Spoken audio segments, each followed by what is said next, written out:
Assalamualaikum warahmatullahi wabarakatuh. Selamat pagi menjelang siang anak-anak. Semoga hari ini kalian semua dalam keadaan sehat walafiat sambil menjalankan ibadah puasa. Semoga Allah memberikan perlindungan kepada kita semua dan diberikan kemudahan dalam menjalankan ibadah puasa. Untuk kesempatan kali ini, dalam kegiatan Ramadan di hari yang kedua, Ibu akan memberikan materi tentang ibadah puasa membentuk pribadi yang bertakwa.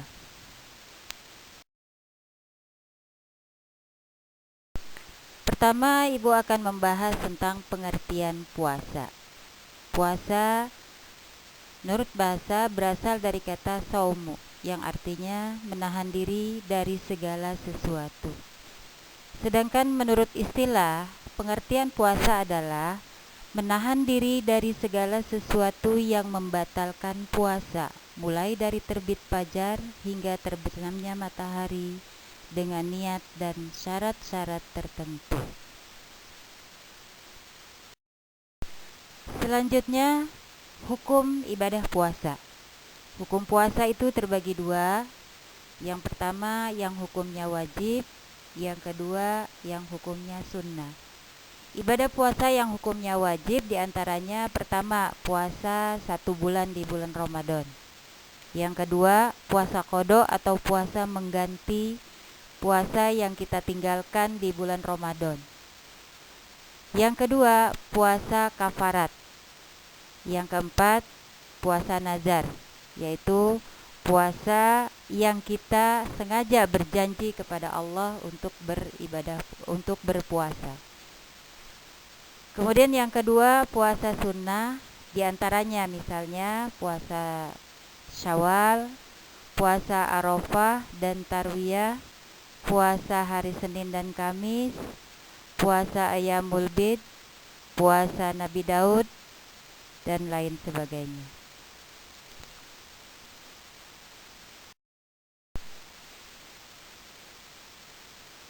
Berdasarkan firman Allah dalam surat Al-Baqarah ayat 183 tentang perintah puasa. A'udzubillahi minasyaitonirrajim. Bismillahirrahmanirrahim. Ya ayyuhallazina amanu kutiba alaikumusiyam kama kutiba alal ladzina min qablikum la'allakum tattaqun. Yang artinya, hai orang-orang yang beriman, diwajibkan atas kamu berpuasa sebagaimana telah diwajibkan atas orang-orang sebelum kamu. Dari ayat tersebut jelas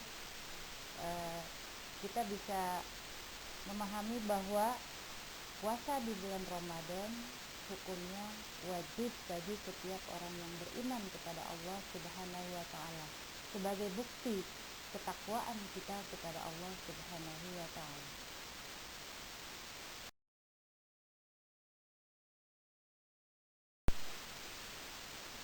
Kemudian dalam surat Al-Baqarah ayat 184 ayat berikutnya, di situ disebutkan siapa saja yang diperbolehkan tidak berpuasa di bulan Ramadan. Ibu akan bacakan ayatnya. Bismillahirrahmanirrahim. Ayyaman ma'dudat faman kana minkum maridun aw ala safarin fa'iddatum min ayyamin ukhar. Wa 'alal ladzina yutiqunahu fidyatun ta'amu miskin. Faman tatawwa'a khairan fahuwa khairul lah. Wa an tasumu khairul lakum in kuntum ta'lamun. Dalam surat Al-Baqarah ayat 184 tersebut disebutkan ayyamam ma'dudat, yaitu dalam beberapa hari yang tertentu. Faman kana minkum maridon, maka barang siapa di antara kamu ada maridon, sakit, aw ala safarin atau musafir, orang yang dalam perjalanan jauh, misalnya kalian ada yang pulang kampung itu dalam perjalanan jauh, fa'iddatum min ayyamin ukhar, maka harus mengganti di hari yang lain setelah bulan Ramadan. Wa 'alal ladzina yutiqunahu di situ, dan bagi orang-orang yang tidak mampu atau tidak sanggup menjalankan puasa. Nah, orang yang tidak sanggup atau tidak mampu menjalankan puasa ini diantaranya misalnya orang yang sudah sangat tua, lanjut usia, bahkan mungkin sudah sampai pikun sehingga dia tidak sanggup menjalankan puasa, atau orang yang sakit berat sehingga di bulan lain pun dia tidak punya kekuatan untuk berpuasa, atau orang yang sedang hamil, atau juga orang yang sedang menyusui. Itu termasuk di dalam orang yang dikategorikan tidak sanggup untuk berpuasa. Tapi ada yang harus membayar fidyah. Di situ fidyatun ta'amu miskin, yaitu membayar fidyah, memberi makan kepada fakir miskin sebanyak hari yang ditinggalkan tidak berpuasa. Orang-orang yang wajib membayar fidyah diantaranya tadi yaitu orang yang sudah lanjut usia sehingga di hari lain pun dia tidak sanggup berpuasa, maka dia diwajibkan menggantinya dengan membayar fidyah. Siapa yang membayarkan fidyah? Yaitu ahli warisnya yang terdekat. Kalau ada anaknya, tentunya anaknya. Kemudian orang yang sakit berat di hari lain, di bulan lain, kemungkinan penyakitnya bertambah parah, bukannya sembuh, maka orang tersebut pun diwajibkan membayar fidyah. Nah, kalau orang yang sedang hamil atau menyusui, kalau dia hamil memang kondisinya lemah, tidak kuat untuk berpuasa, maka dia wajib membayar fidyah. Tapi tidak kuat berpuasa membayar qada. Tapi kalau dia hamil, orang hamil, kemudian badannya kuat, sanggup untuk berpuasa, tapi dia mengkhawatirkan bayi yang ada di dalam kandungannya, maka dia harus membayar qada, juga membayar fidyah. Begitupun orang yang sedang menyusui. Kalau memang si ibu yang menyusui tersebut kuat untuk berpuasa, tapi dia khawatir sama anak yang disusuinya, maka bayarnya qada iya, fidyah juga bayar. Tapi kalau memang ibu menyusui, si ibunya memang yang tidak kuat berpuasa karena dia sedang menyusui, maka membayarnya hanya dengan membayar qada.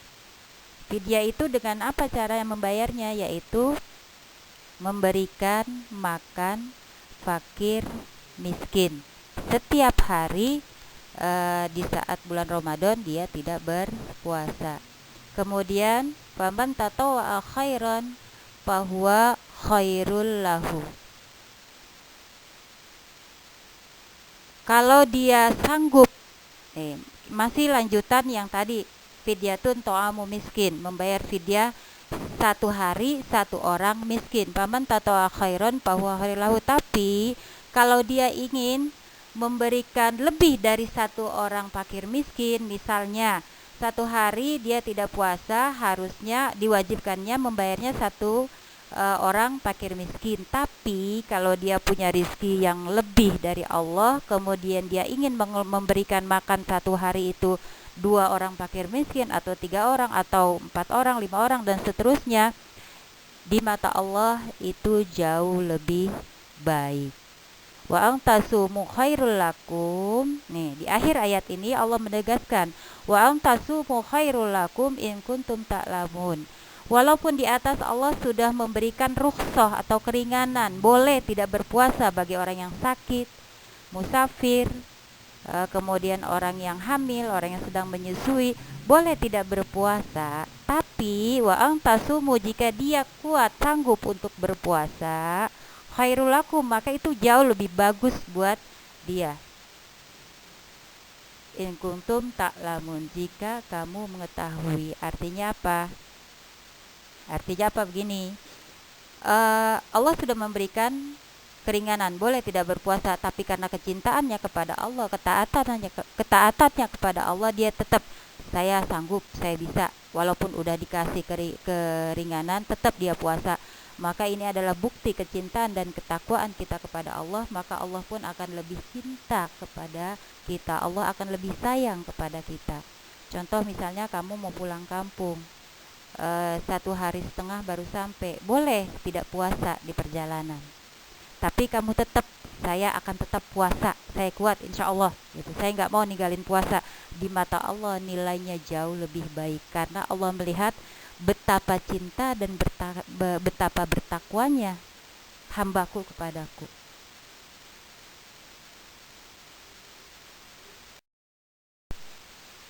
Ya. Selanjutnya ibu akan sampaikan syarat puasa, karena ibadah itu ada syarat yang harus terpenuhi. Kalau syaratnya tidak terpenuhi, maka puasanya nggak sah. Yang pertama, syarat wajib puasa, yaitu orang yang sudah memenuhi syarat ini, maka dia sudah wajib melaksanakan ibadah puasa, terutama puasa di bulan Ramadan. Yang pertama adalah orang yang berakal sehat. Nah, sekarang coba kamu akalnya sehat apa enggak? Kalau akalnya sehat berarti syarat pertama sudah terpenuhi. Yang kedua, balik. Sudah balik apa belum?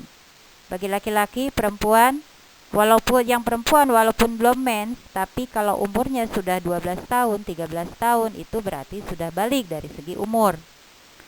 Kemudian yang ketiga, syarat wajib puasa adalah mampu berpuasa. Mampu berpuasa di sini artinya dalam kondisi sehat, nggak sakit, kemudian badannya juga nggak lemah, maka dia dikategorikan mampu berpuasa. Yang berikutnya adalah syarat sah puasa. Yang pertama, syarat sah puasa adalah beragama Islam. Yang kedua, mumayyiz. Mumayyiz ini adalah orang yang sudah bisa membedakan mana yang baik, mana yang buruk. Kemudian yang ketiga, suci dari darah haid dan nifas. Ini khusus bagi perempuan nih. Bagi yang haid berarti walaupun dia puasa malah dapat dosa karena hukumnya haram. Dia puasa nggak sah, makanya yang sedang haid lebih baik tidak berpuasa. Tapi ingat, yang sedang haid atau nifas tidak berpuasa, belajar untuk menghormati orang yang sedang berpuasa. Artinya boleh makan dan minum, usahakan jangan di depan orang yang sedang berpuasa. Kemudian yang terakhir adalah dalam waktu yang diperbolehkan berpuasa.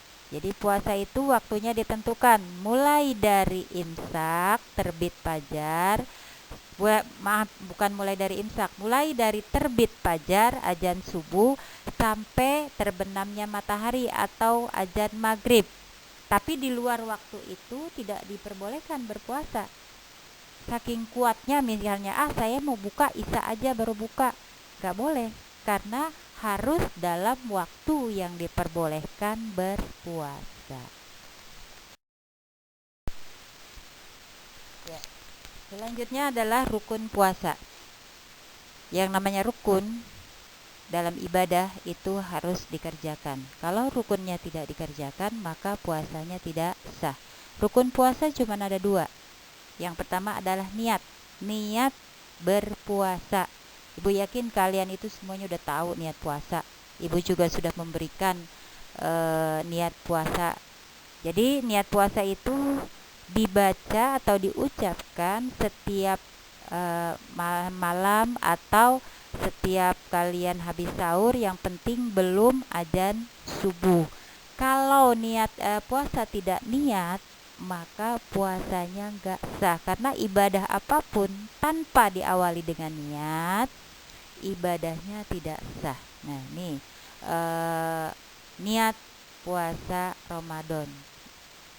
Nawaitu soma godin an adai fardi syahri Ramadana hadhihi sanati lillahi ta'ala. Saya niat berpuasa esok hari untuk menunaikan fardu di bulan Ramadan tahun ini karena Allah Subhanahu wa ta'ala. Kemudian yang kedua, rukun puasa yang kedua adalah menahan diri dari hal-hal yang membatalkan puasa, mulai dari terbit fajar sampai terbenamnya matahari. Anak-anakku sekalian, di sini rukun puasa itu cuma ada 2, niat dan menahan diri dari hal-hal yang membatalkan puasa, dimulai dari terbit fajar atau azan subuh hingga terbenamnya matahari atau azan maghrib.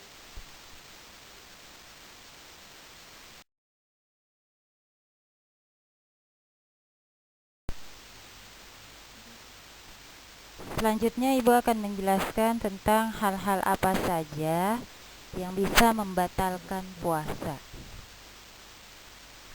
Yang pertama adalah makan dan minum dengan disengaja. Jelas kalau kalian sedang berpuasa, kemudian kalian sengaja makan dan minum, otomatis puasanya menjadi batal. Kecuali kalau tidak disengaja, lupa misalnya. Kamu lagi siang hari, terik-terik nih panas-panas, ngelihat segelas air di meja. Langsung tuh tanpa pikir lagi diminum. Setelah selesai minum, baru kamu sadar kalau kamu lagi puasa. Nah, minum air segelas yang kamu minum itu tidak membatalkan puasa karena tidak disengaja alias lupa. Mungkin ini adalah nikmat dari Allah. Tapi setelah kamu minum, langsung istighfar, lanjutkan puasanya dan puasanya tidak batal itu kalau lupa atau tidak disengaja. Kemudian yang kedua, muntah yang disengaja. Perutnya nggak mual, nggak sedang nek, tapi sengaja nih jarinya dimasuk-masukin ke mulut sehingga jadi mual, kemudian muntah, maka puasanya batal karena muntahnya disengaja, dipancing-pancing. Tapi kalau muntahnya tidak disengaja, maka puasanya tidak batal. Kemudian yang ketiga, mohon maaf Ibu harus menjelaskan juga ini, kalian juga harus tahu walaupun baru kelas 7 dan kelas 8 SMP. Hal yang membatalkan puasa adalah yang ketiga, berhubungan suami istri di siang hari. Kalau malam hari nggak apa-apa. Di siang hari, di saat sedang berpuasa, berhubungan suami istri, otomatis puasanya batal. Dosanya sangat besar. Bahkan bukan cuma puasanya yang batal, tapi dia juga harus membayar kafarat karena melanggar larangan Allah, walaupun itu istrinya sendiri atau suaminya sendiri. Membayar kafaratnya apa? Bisa dengan memerdekakan budak, kalau tidak mampu dengan berpuasa, tapi puasanya 2 bulan berturut-turut, tidak ada jeda. Selama 2 bulan berturut-turut dia berpuasa, tidak ada jeda. Kalau baru sampai 10 hari puasa ternyata sakit, nggak bisa melanjutkan, maka nanti diulang lagi dari awal karena harusnya melakukan puasa 2 bulan berturut-turut syaratnya.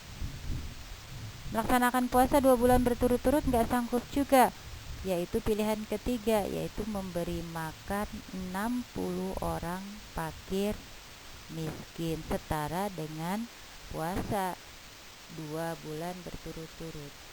Jadi itu kafaratnya yang harus dibayar kalau melanggar larangan Allah pada saat puasa, melakukan hubungan suami istri di siang hari. Kemudian yang keempat, haid atau nifas. Keluar darah haid ini khusus buat perempuan. Apabila ketika kamu sedang berpuasa tiba-tiba keluar darah haid, yang sudah haid ya, maka puasanya harus dibatalkan karena otomatis batal. Atau nifas. Nifas itu darah yang keluar karena melahirkan. Kalau itu kalian belum, karena belum melahirkan, menikah aja belum. Kalau haid, Ibu yakin tiap bulan kalian sudah mengalami. Walaupun misalnya haidnya itu keluarnya sudah detik-detik mau berbuka, misalnya 5:30 sore, bentar lagi udah mau maghrib, tiba-tiba keluar. Atau misalnya maghrib pulang 5 menit lagi atau 10 menit lagi terasa keluar darah haid, maka terhitung puasa kamu hari itu batal dan wajib diganti di hari lain, di bulan lain. Kemudian yang berikutnya adalah gila atau hilang akal. Jelas orang gila atau orang yang hilang akal tidak wajib berpuasa. Tapi kalau misalnya gilanya di bulan Ramadan, sedang berpuasa, udah ikut sahur, udah niat, dia menjalankan puasa, tiba-tiba penyakitnya itu, gilanya itu di pertengahan dia puasa kumat, maka otomatis puasanya menjadi batal. Kemudian yang terakhir, keluar cairan, yaitu air mani yang disengaja. Maksudnya apa? Dipancing-pancing, melakukan suatu perbuatan yang membuat menimbulkan nafsu syahwat, kemudian air maninya keluar, maka otomatis puasanya menjadi batal. Makanya kalau sedang berpuasa, jangan menonton atau melakukan hal-hal yang bisa membuat nafsu syahwat kamu itu muncul. Ini terutama bagi laki-laki. Misalnya karena sedang tidak ke sekolah, lebih sering di rumah, ngilangin bete, selalu HP di tangan, yang dibuka seringnya ditonton video porno atau melakukan hal-hal sesuatu, atau misalnya chattingan dengan pacarnya tapi chattingannya chattingan mesra, sehingga bisa menimbulkan nafsu syahwat tanpa sengaja, misalnya celananya basah keluar air mani, maka otomatis puasanya batal. Makanya saran ibu, kalau sedang berpuasa, cobalah lakukan perbuatan-perbuatan yang positif, yang mengandung nilai ibadah, yang menambah pahala puasa kita. Misalnya, kalau lagi bete, kamu tadarusan, atau membaca buku pengetahuan agama atau ilmu pengetahuan yang lain yang bermanfaat.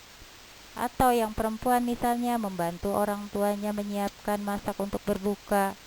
Pokoknya hal-hal apa saja yang bermanfaat buat diri kamu, apalagi bermanfaat juga buat orang lain, dan juga insya Allah dinilai sebagai ibadah oleh Allah. Dan insya Allah kalau di bulan Ramadan semua ibadah itu pahalanya dilipat gandakan oleh Allah.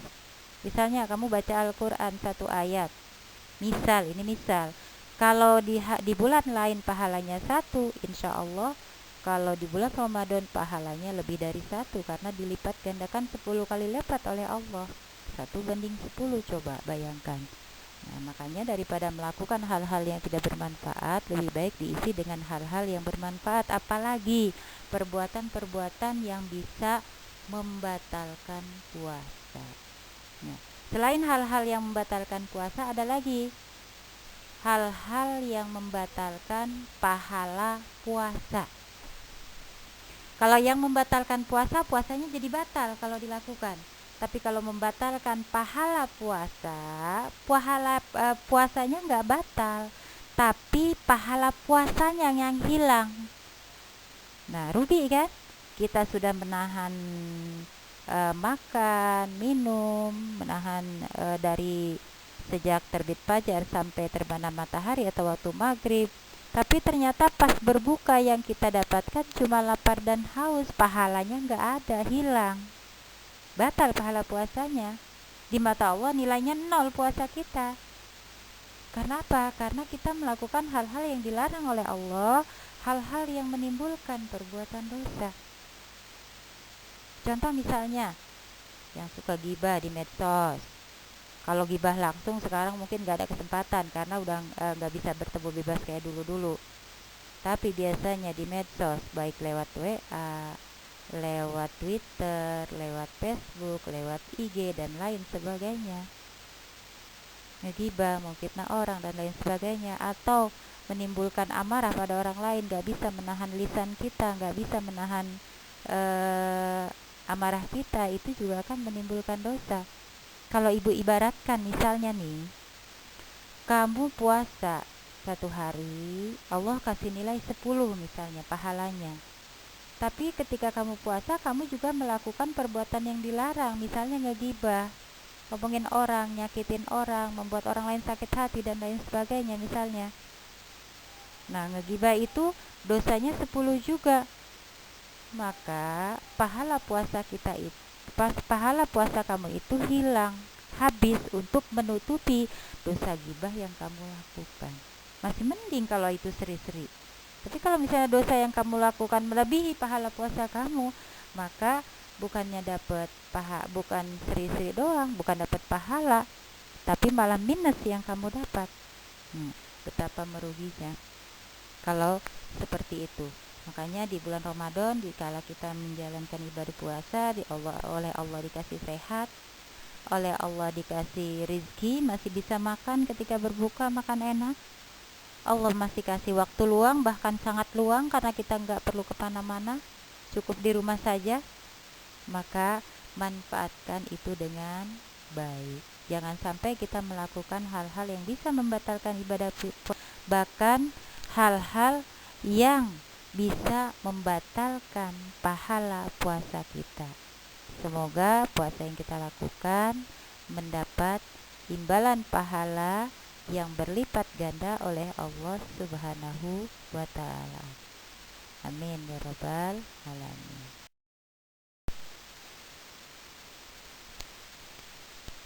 Untuk yang terakhir akan Ibu sampaikan hikmah atau manfaat berpuasa. Yang pertama, dengan berpuasa berarti meningkatkan keimanan dan takwa kita kepada Allah. Tapi ingat, puasanya bukan terpaksa, bukan karena takut sama orang tua, bukan karena takut nilainya jelek dari guru agama. Tapi ingat, kamu melaksanakan puasa semata-mata ikhlas karena Allah, karena ingin mendekatkan diri kepada Allah, lillahi ta'ala, bukan lillahin nas. Dan juga dapat mendorong kita untuk senantiasa bersyukur kepada Allah Subhanahu wa ta'ala. Bersyukur karena saat ini kita dikasih badan yang sehat, tidak sedang sakit. Bersyukur karena Allah masih memberikan keluasan rezeki. Sebagai tanda syukurnya adalah kita jalankan apa yang Allah perintahkan dalam surat Al-Baqarah ayat 183. Yang kedua, manfaat puasa atau hikmah puasa dapat menumbuhkan rasa kasih sayang atau solidaritas kepada orang yang tidak mampu. Kenapa dapat menimbulkan kasih sayang dan solidaritas? Ketika kita berpuasa, mulai dari terbit fajar sampai nanti azan maghrib, kita merasakan bagaimana lapar dan haus. Sehingga kita bisa membayangkan bagaimana ya kalau orang yang kelaparan, gak punya uang untuk membeli makanan, rasanya seperti ini. Sehingga timbul rasa empati, timbul rasa kasih sayang. Kalau kita berpuasa cuma menahan dari terbit fajar sampai datangnya azan maghrib, setelah azan maghrib makanan sudah tersedia banyak.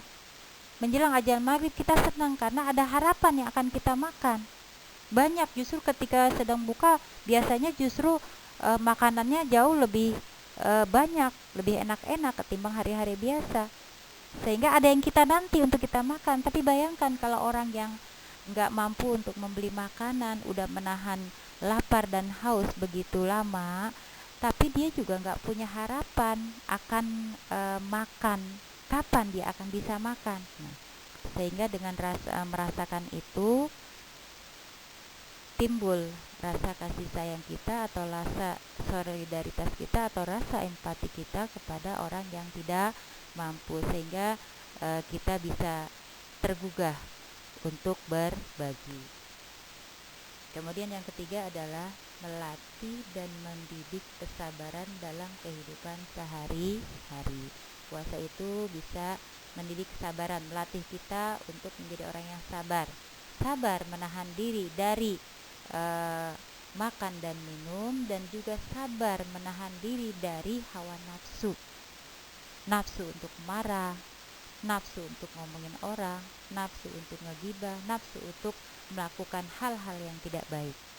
Biasanya gitu, kita kalau lagi ngomong sesuatu ingat, oh iya saya sedang puasa, berhenti. Berarti puasa itu bisa mengendalikan diri kita, menimbulkan rasa sabar. Kemudian tadi ya sekalian Ibu jelaskan dapat mengendalikan hawa nafsu.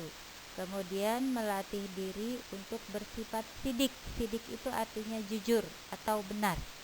Ingat, puasa itu ibadah kita kepada Allah. Hablum minallah, hanya Allah yang bisa memberikan nilai, Allah yang memberikan pahala. Bisa aja kalian kalau mau berbohong, ketika di depan orang tuanya bilangnya puasa, tapi ketika orang tuanya meleng dikit gak kelihatan, ngumpet-ngumpet minum. Bisa seperti itu. Ditanya, kamu puasa gak masih? Oh masih dong. masih kuat gitu. Padahal di belakang dia sudah minum, sudah batal. Mungkin orang tuanya nggak tahu, gurunya nggak tahu, tapi Allah Maha tahu. Makanya karena puasa ini ibadah kita kepada Allah, hablum minallah, bukan hablum minannas. Urusannya pada Allah. Allah kan nggak bisa kita lihat. Tapi ingat, Allah Maha mengetahui apa yang kita lakukan, baik secara terang-terangan maupun secara sembunyi-sembunyi. Nah, makanya puasa itu bisa melatih diri kita untuk mempunyai sifat sidik atau sifat jujur. Dan yang terakhir, hikmah puasa adalah memberikan waktu istirahat kepada organ tubuh kita. Yang tadinya organ tubuh kita karena makan siang malam makan terus, mungkin gak istirahat. Dengan berpuasa bisa mengistirahatkan organ tubuh kita sehingga bisa membuat badan kita menjadi lebih sehat. Nah, ini bukan omong kosong. Banyak orang yang mempunyai penyakit lambung ketika dia rutin berpuasa karena pola makannya juga teratur, maka sakit lambungnya bisa sembuh. Ada yang seperti itu, atau ada juga contoh-contoh yang lain ya. Jadi anak-anakku sekalian, ibu berharap di bulan suci Ramadan ini kalian bisa menjalankan ibadah puasa secara utuh 1 bulan, kecuali yang mempunyai halangan tertentu yang dibolehkan oleh Allah tidak berpuasa. Tapi kalau kamu mampu untuk berpuasa, nggak ada halangan apapun, tidak ada alasan untuk tidak menjalankan ibadah puasa. Dan di akhir ibu berpesan kepada kalian, semoga ibadah puasa kamu diisi juga atau diimbangi juga, dibarengi juga dengan melakukan ibadah-ibadah sunnah lainnya, sehingga bisa menambah pahala puasa kamu. Alhamdulillah, Ramadan ini kita masih diberikan kesempatan oleh Allah, masih diberikan nikmat hidup, masih diberikan nikmat sehat, nikmat keluangan waktu. Bahkan Ramadan ini full kalian di rumah. Maka untuk mensyukuri itu semuanya, kita lakukan apa yang Allah perintahkan dengan baik dan isi dengan ibadah-ibadah lainnya yang bisa menambah pahala puasa kita. Karena Ramadan akan datang, belum tentu kita masih bisa mendapatkan Ramadan yang akan datang, karena kita nggak tahu rencana Allah selanjutnya buat kita. Kita nggak tahu apa yang terjadi pada diri kita, bahkan untuk hari esok pun kita nggak tahu. Makanya selagi Allah kasih nikmat kepada kita, syukuri nikmat itu dengan baik.